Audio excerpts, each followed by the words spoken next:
Okay, so everybody can hear me and see my screen?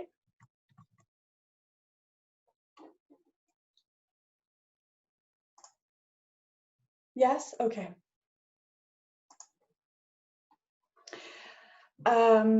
So thank you to everyone to be online. So my paper today will present a work in progress. So a specific point of my current research on textiles in Etruscan dance that would be deepened in the coming weeks. It explores an aspect of textile that research doesn't always take into consideration. This is the sound that textiles could produce when they were used in the past, and thus the sensory experience they implied. As Susanna Harris has highlighted, textiles are sensory materials. In her last article on this point, she highlights the fact that textiles move, that they can be textured, that they retain scents as well, that they retain colorful dyes. We respond to them through touch, vision, smell, movement, sound, and temperature. And through sensations, also, textiles embody emotions of identity and define hierarchies. And as she says also, unfortunately, those textiles come to us as faded and fragile, dirty rags. This is what she says. And they are frequently devoid of their original sensory properties. So the sensory approach and archaeology of ancient textiles is quite a new approach. So the textile archaeology that developed before the years 2000 emphasize the technology, spatial distribution, the diachronic development of textiles. There are hints of the sensory qualities of textiles regarding their color, for example, and the sensation of production, but nothing really on what sound, emotion, smell, touch, and temperature experience, for example, textile were producing when they were worn. So as Susanna Harris highlights as well, a sensory archaeology of textiles is both an analysis of the multiple sensations of textiles and an interpretation framework that seeks to understand people's perceptions of such textiles in their sensory environments. So for this paper, I will focus especially on the costumes worn by dancers through the Etruscan visual representations of dance dated from the 6th and 5th century BC. And among the questions I will try to answer, there is, for example, what kind of sound did costumes might have produced, and what could have been their sensory and sound impact in dance. But first of all, the question is, what could have made sound in the costumes worn by dancers? For the textile itself, investigations based on the reconstitution of Etruscan dresses will be undertaken in the coming weeks. So I will focus here on other objects, on what we tend to call adornment. The definition of adornment so needs to be specified here. It is not only the objects that embellished, but all the objects that cover the body which are not essential to its protection, like tunics, mantles, hats, or shoes. And so in this context, the paper aims at exploring and proposing interpretations regarding so the use, the meaning of the sound and its possible communicative potential. So I will focus here only on some of those adornments. The belts and the bracelets in particular were, which were added to the male and the female body, could create a sound, possibly a rattling sound. And the sound produced could highlight also shape, perform an identity and a status in the dance. So the sensory experience of dress is in the active engagements between people and with things, embedded in situations, events, and relationships, and it can contribute to reinforce relations among people. So on this point, and firstly, I would like to quickly study, as an example, the famous gold fibula from the Regolini Galassi tomb in Tributary. So the fibula has been found at the beginning of the 19th century.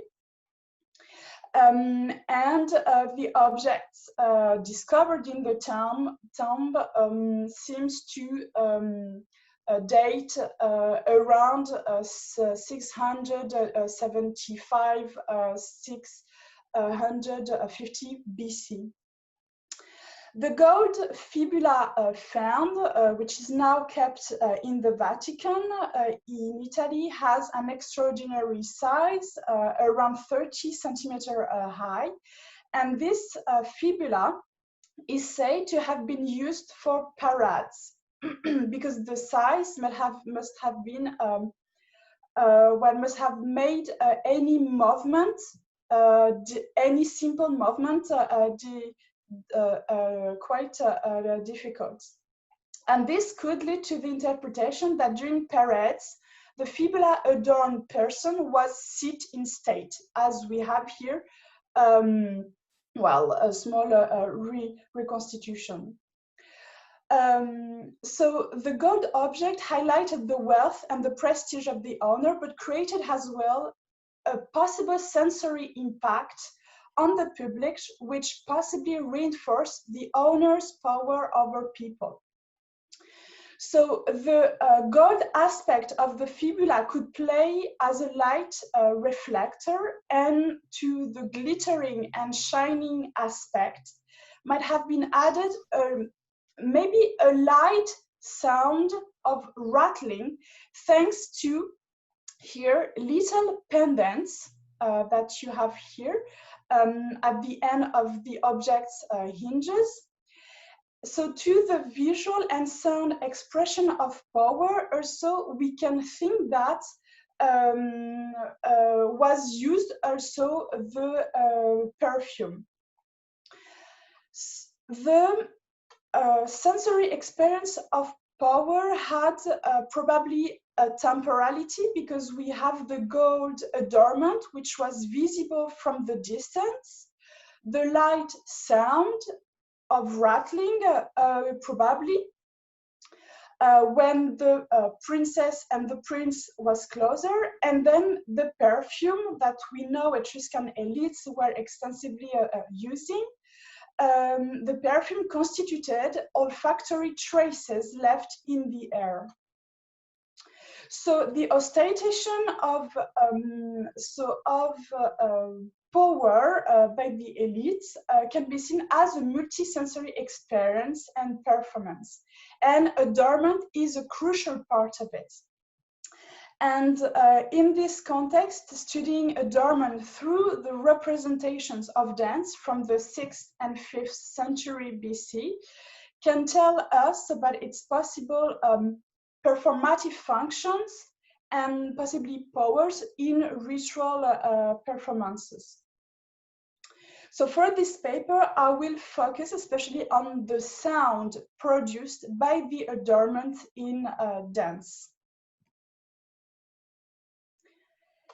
In dance representations, the costume worn by female performers are of three types, sum up in this slide.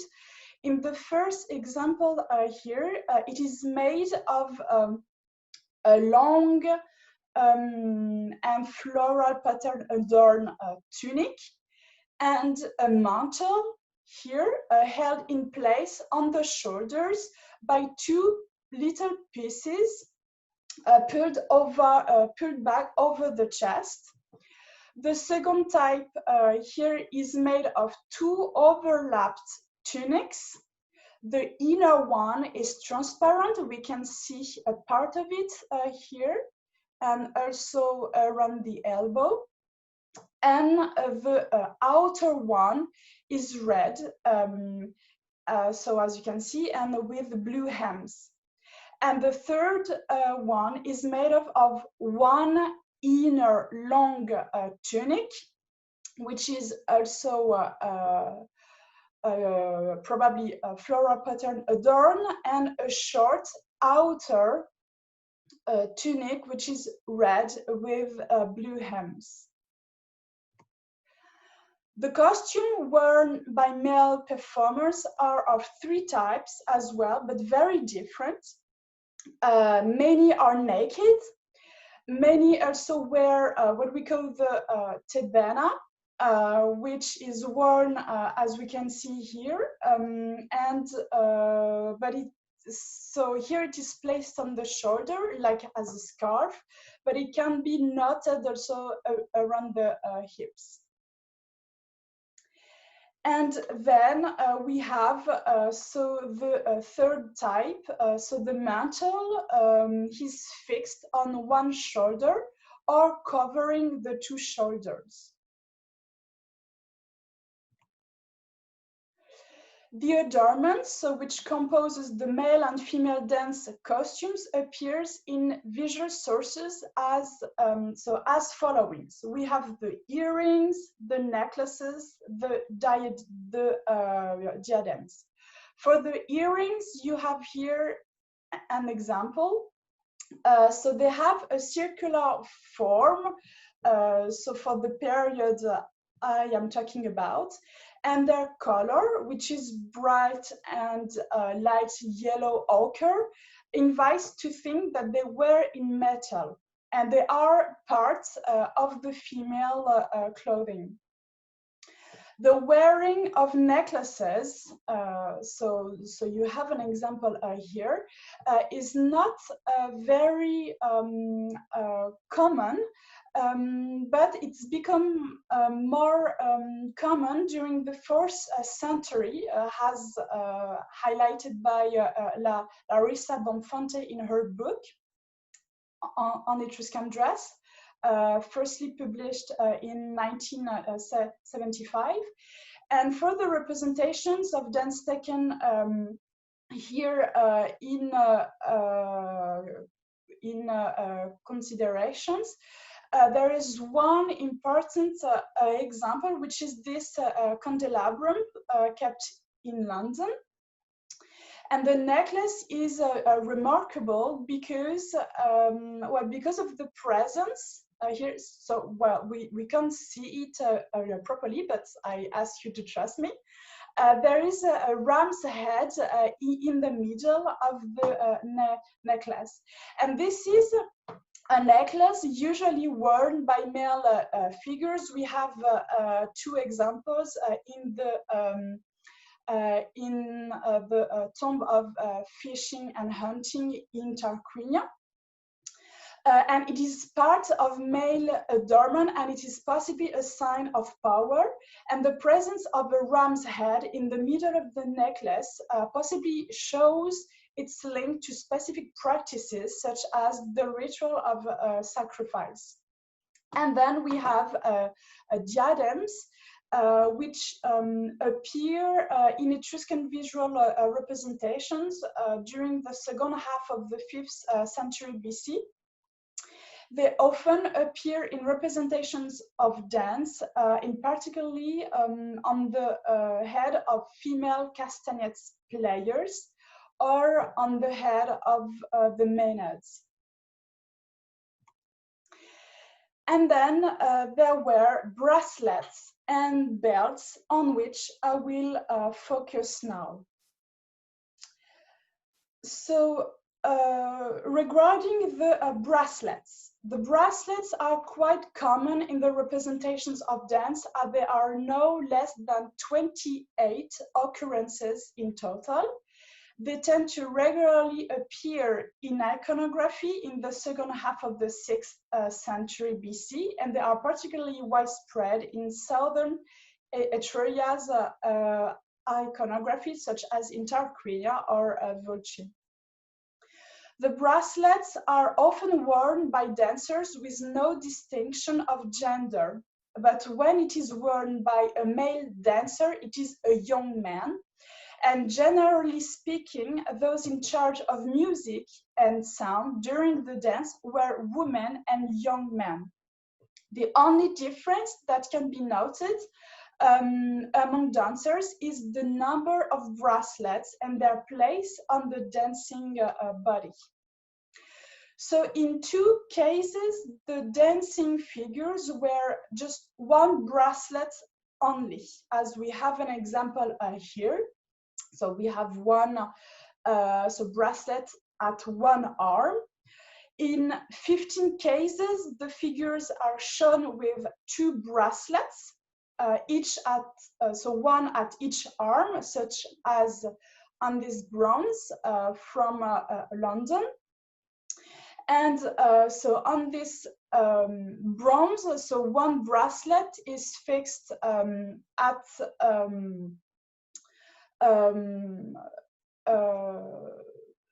so close to the hand, and here in the middle of the forearm, possibly so confirming the movement of up and down that a typology of body postures has revealed. And here we have another figure with a bracelet again on the forearm and here on the arm. So which can indicate and confirm the brisk movement of the dancer.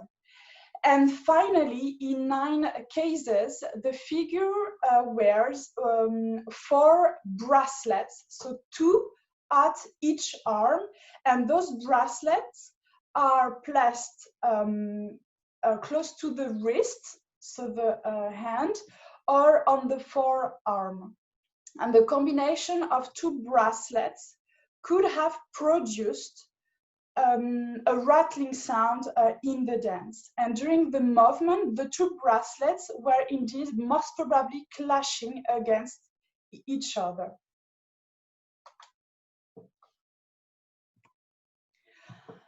Through Etruscan representations of dance, it is possible to think that specific belts might have played a role in dance.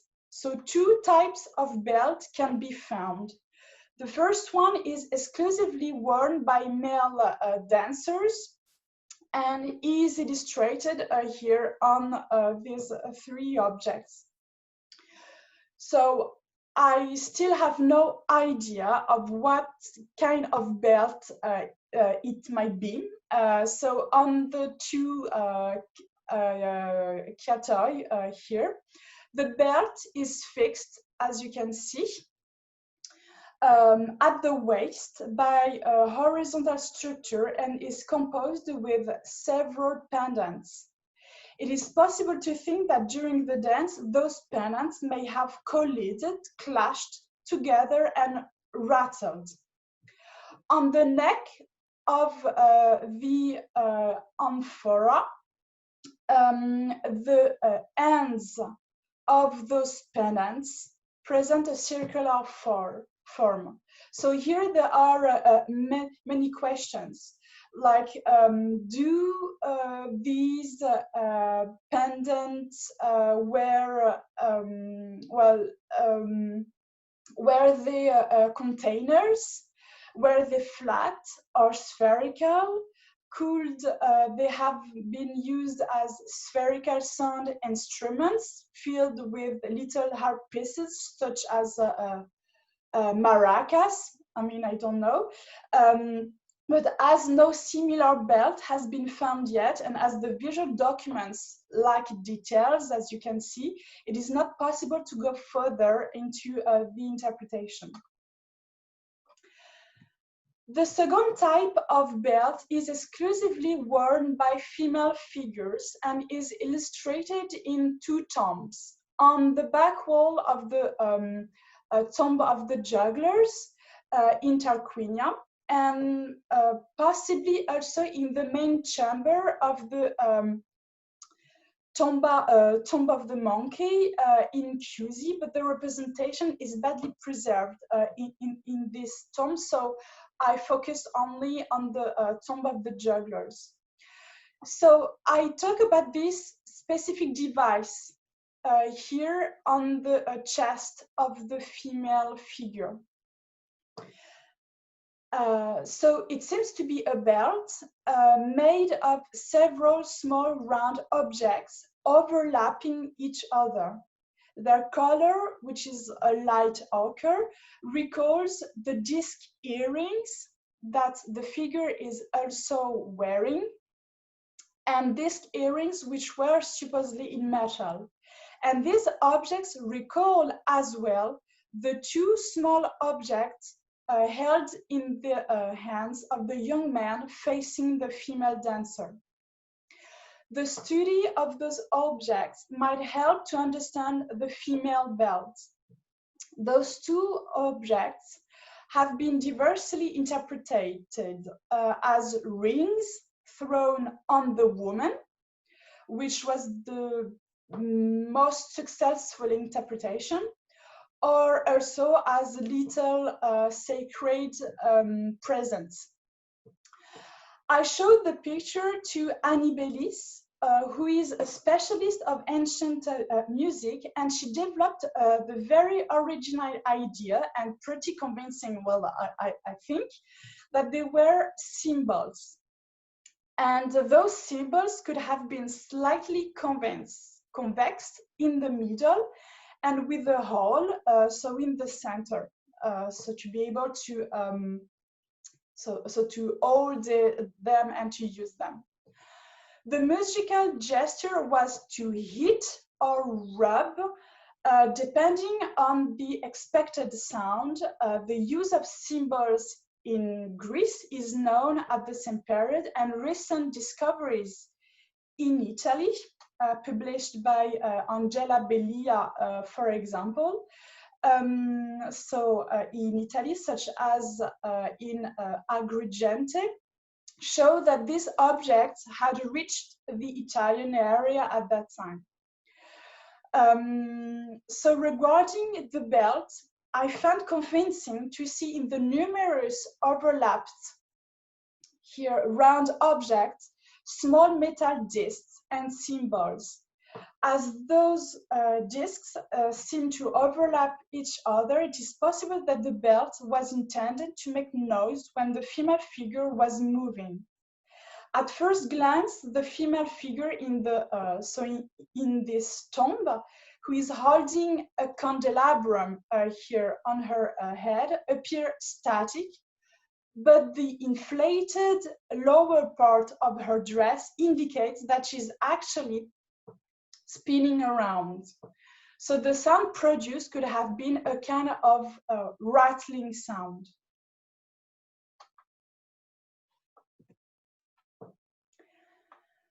The typology of body postures of Etruscan dance that I did during my PhD permits to say that the rattling sound produced by bracelets and possibly belts were appearing in final moments of ecstatic dances. The core of my PhD on Etruscan dance was indeed so the typological analysis of the Etruscan body postures of dance, which is summarized in this slide. The visual postures, called also schemata, are organized according to the positions of the arms, and so the types, and also according to the positions of the legs. And it appeared that the first schemata, so here, correspond to a slow dance, such as the choral dances. And the last schemata that we have here correspond to ecstatic dances, of which the rhythm was more important. The typology of adornment compared to the typology of body postures showed that the bracelets appear specifically, so as I told you, during the final moments of the ecstatic dance. This phase is made clearly visible, for example, by the jumping bodies in the representations, or the heads which are bent backwards in sign of ecstasis, as we can see here, for example, in the tomb of the triclinium. Those final moments are characterized by the simultaneous presence of a male aulos player, of a male string instrument player, and so here aulos player, a string instrument player, and also with the presence of a female castanet player that we have here. So we can easily imagine that there was a variety of sounds during the dance, and especially at the end. The typology of the body postures and of the visual representations of dance that I did made me think that the ecstatic dances were opened by the aulos player, and then this musician was joined by the string instrument player, possibly in the middle of the dance, and finally the female castanet player was joining the dancers and the musicians at the end of the dance, and possibly helped to make it more intense. And here in this tomb, so maybe it is not, yes, we can see that there are bracelets. And so in this tomb, we can see that the dancers were possibly joining the musicians as well, with the several bracelets they were wearing. I would like to focus on the female castanet player. So this player is marginalized from the other female dancers by the costume she commonly wears. This is a long and transparent tunic. So it's the third type of dress that we found in Etruscan representations of dance. It is made up of a long inner tunic, on which is placed a short tunic, so red and with the blue hems. Maybe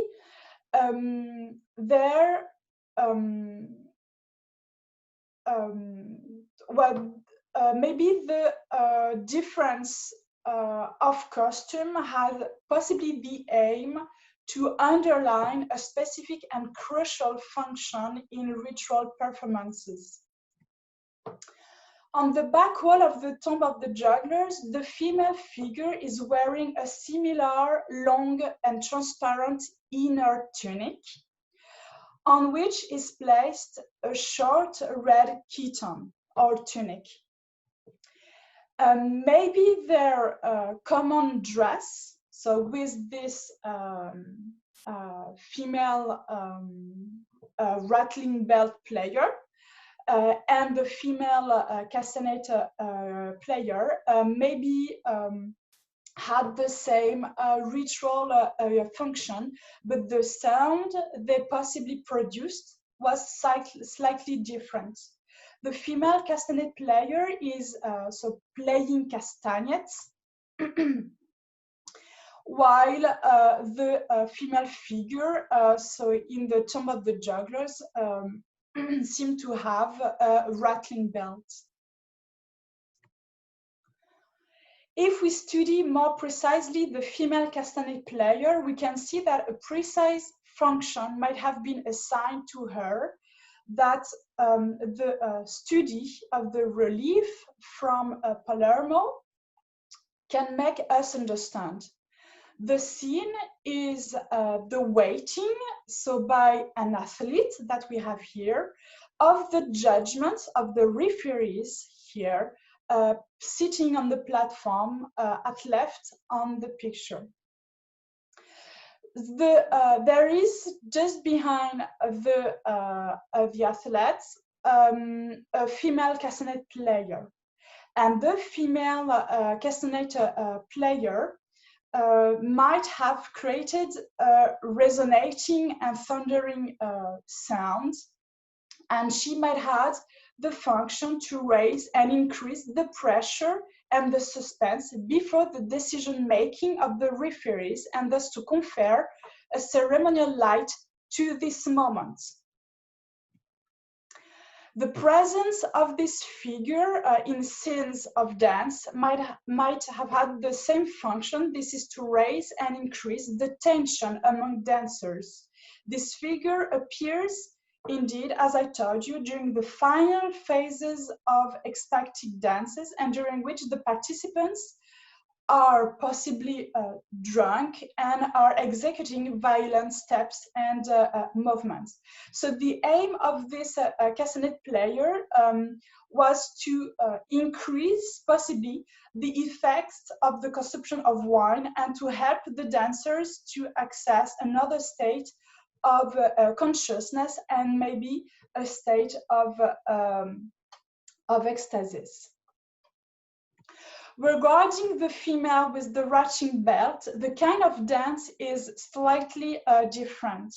As I told you, the scene has been interpreted in different ways. So as a scene with jugglers and acrobats, it has been interpreted also as a scene of a Kotabos game, because here the female figure is holding a candelabrum on her head, and this female could be the target of the game with this young man, and this young man is said throwing rings at her.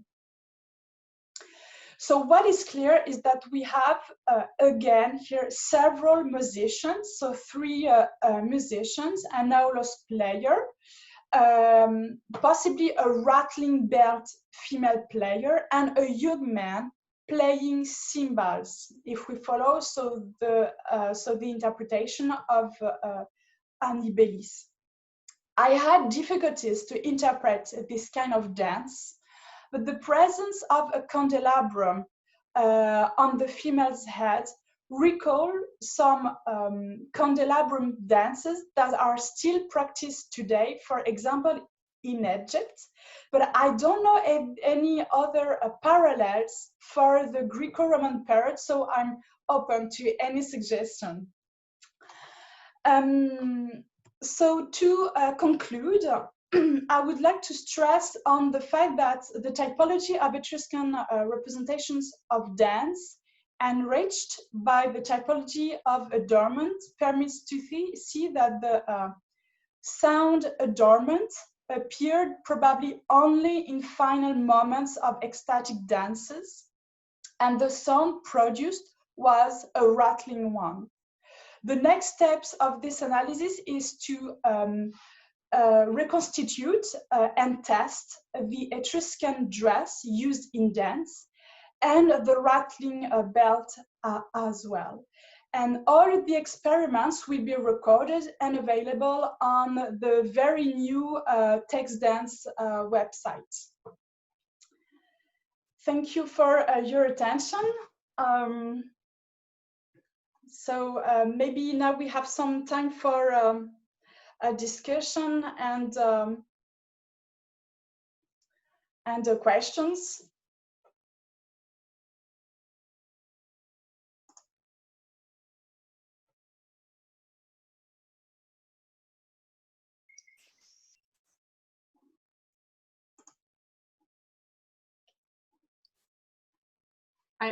May I have a question? Yes. So thanks a lot. It was really fascinating, and I learned a lot. I have just one a bit general question about the context of all this representation, because actually, if I can see well, everything is from the funerary context.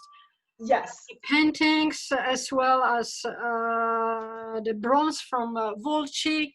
Yes.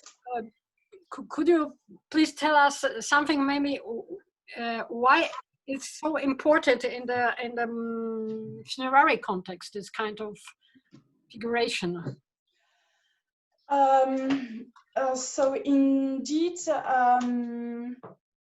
most of the representations we have are from funerary context. Well, possibly because the dances were so performed during funerals.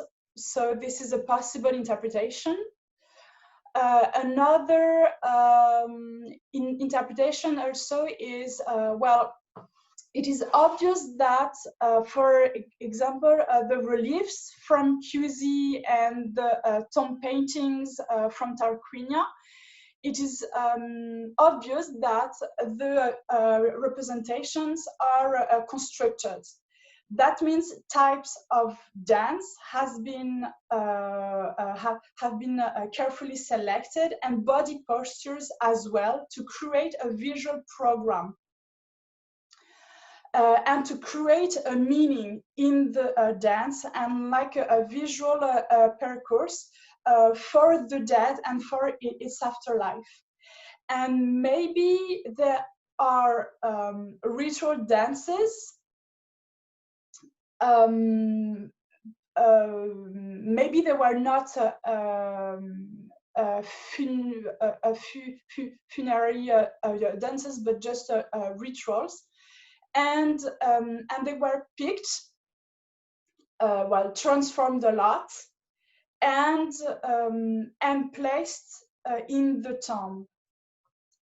So there are the two possible interpretations for these representations. Thanks a lot. And just a small question about the Volci bronzes. We have another, they found in the same tomb, or it's from different tombs? Because they are very similar, I think, as a style of execution. This one? All this is from Volci, I think. Yes, yes. Well, we think because for some of them we just don't know the context. But if we study the style, yes, they come from probably from the Southern Etruria. Because I have a very, you know, the representation of jest and the heads and everything. You think that it's the same workshop almost. Okay. Yeah. Well, yes. On this, well, I can. Well, there's the work of Richardson on the Etruscan bronzes. Okay. That I can send you if you are interested. But yes, she worked worked on this question. Okay, thanks. You're welcome.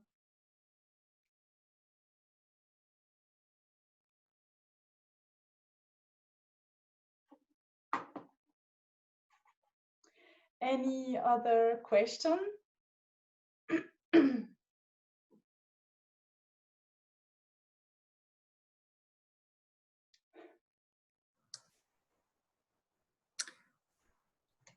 So, any other questions for Audrey? Actually, I had one, maybe. Yes. Yes, because I'm very ignorant. Thank you for the presentation. It was great. A lot of beautiful images, and like the movements are so evocative. I can't wait to see the videos of the recreation. Yes. I was wondering if there is any known survival of these dances in a Roman context where we would have maybe more written sources about them. So revival of the dances. So in the Roman period, well,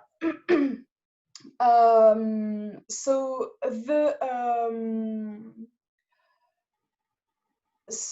there are literary sources that indeed,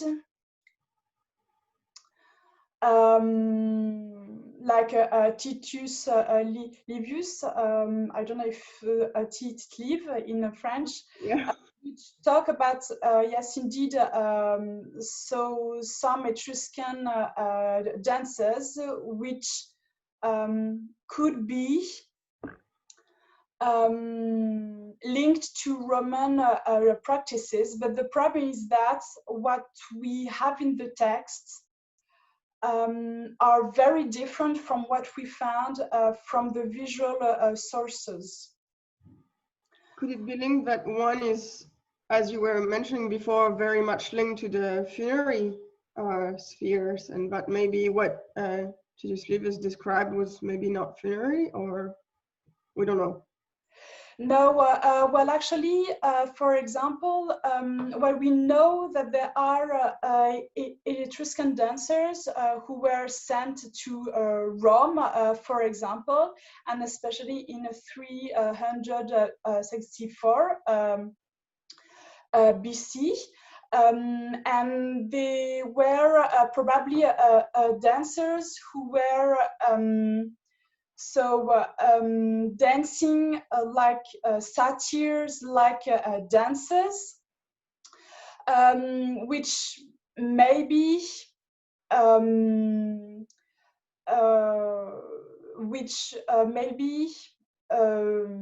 are linked to the ecstatic forms of dance in the Roman period. For the armed dance, well, I don't find so the literary sources and the visual sources, so the comparison very convincing. But possibly regarding so the Salian dances, we had movements and body postures which were transmitted, but we know that for the clothes it is it is not possible. And then for the funerary, so the lament the dances, I think it's difficult to say that the Etruscan dances were transmitted to the Romans, because the gestures are the same in Greece and all over the Mediterranean world. Okay. So, so I think that some ecstatic forms of dances might have been followed during the Roman periods.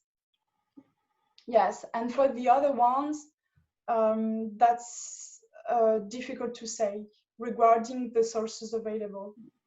Somehow you don't imagine the very stern Romans, like typical Romans, doing such crazy ecstatic movements with big togas. It fits. Oh, with togas. Yeah. Well, No, I'm just joking there, but it's, yeah, it looks so lively. yes. Thank you.